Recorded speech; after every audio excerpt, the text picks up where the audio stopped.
দেশে প্রতিদিন 1 কোটিরও বেশি আন্তর্জাতিক OTP one time password SMS আসে। মাইক্রোসফট, গুগল, ফেসবুক, ইনস্টাগ্রাম সহ বিশ্বের শীর্ষ প্রযুক্তি প্রতিষ্ঠানগুলো তাদের ব্যবহারকারীদের যাচাই বাছাই প্রক্রিয়ায় এসব SMS পাঠায়। কিন্তু এত বিশাল সংখ্যক SMS আদান প্রদানের ক্ষেত্রে কোনো নীতিমালা বা সরকার নির্ধারিত ফি কাঠামো না থাকায় হাজার কোটি টাকা লোপাট করছে দেশের মোবাইল অপারেটররা। এর ফলে বিপুল অঙ্কের রাজস্ব হারাচ্ছে সরকার। তৈরি হয়েছে অর্থ পাচারের পথ। অনুসন্ধানে জানা গেছে, দেশের মোবাইল নেটওয়ার্ক অপারেটররা MNO প্রতিটি আন্তর্জাতিক SMS এর বিপরীতে গড়ে 25 টাকা হারে আয় করছে। সে হিসেবে এই খাতে প্রতিদিন প্রায় 25 কোটি টাকা লেনদেন হচ্ছে। বছরে এই অঙ্ক 9,125 কোটি টাকারও বেশি, যা পুরোপুরি সরকারের রাজস্ব কাঠামোর বাইরে। বেশিরভাগ ক্ষেত্রেই এই লেনদেন সম্পন্ন হচ্ছে বৈদেশিক মুদ্রায়, বিশেষ করে ডলার ও ইউরোতে।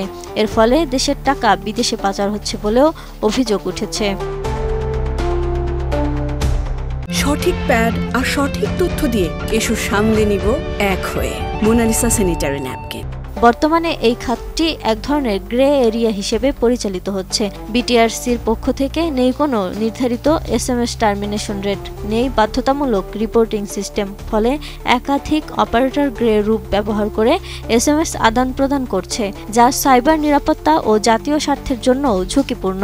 বর্তমানে মোবাইল অপারেটররা সরাসরি বা সাব অপারেটরের মাধ্যমে SMS টার্মিনেশন সার্ভিস দিয়ে থাকে। এসব প্রক্রিয়া BTRC মনিটর বা লাইসেন্স ভিত্তিক নিয়ন্ত্রণ করে না। ফলে একদিকে অপারেটররা নির্বিঘ্নে বৈদেশিক মুদ্রা আয় করছে, অন্যদিকে সরকার হারাচ্ছে হাজার কোটি টাকার রাজস্ব। বিগত দিনগুলোতে আন্তর্জাতিক SMS খাতে নীতিমালা প্রণয়নে আগ্রহ দেখায়নি BTRC। শুধু মোবাইল অপারেটরদের দেয়া তথ্যেই নিয়ন্ত্রক সংস্থা সন্তুষ্ট থেকেছে। ফলে কোনো ধরনের জবাবদিহি ছাড়াই এই খাতটি পরিচালিত হচ্ছে, যা অর্থ পাচার ও ডলারের অনিয়ন্ত্রিত লেনদেনের ঝুঁকি তৈরি করছে। বিশেষজ্ঞদের মতে, যেহেতু এসব SMS আন্তর্জাতিক উৎস থেকে আসে এবং ব্যবসায়িক উদ্দেশ্যে পাঠানো হয়, এগুলোর উপর নির্দিষ্ট টার্মিনেশন ফি ধার্য করাই যৌক্তিক। ভারত, মালয়েশিয়া, নাইজেরিয়া, এমনকি আফ্রিকার অনেক দেশও আন্তর্জাতিক SMS এর জন্য আলাদা চার্জ নিয়ে থাকে। অনেক দেশেই SMS এর জন্য স্পষ্ট ফি কাঠামো ও নিয়ন্ত্রিত গেটওয়ে চালু রয়েছে।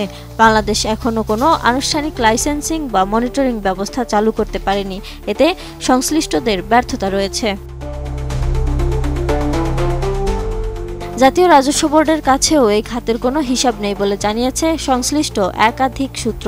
তাই বিদেশ থেকে আসা কোটি কোটি টাকা মূল্যের SMS payment banking channel bypass করায় তা মানি লন্ডারিং এর সুযোগ তৈরি করছে। প্রযুক্তি খাতে ব্যবসায়ীদের সংগঠন Bangladesh association of software and information service বেসিসের পক্ষ থেকে সরকারের ন্যায্য হিস্সা আদায় ও আন্তর্জাতিক SMS এর সুস্পষ্ট নীতিমালা চেয়ে সম্প্রতি চিঠির মাধ্যমে BTRC-কে তাগিদ দেওয়া হয়েছে।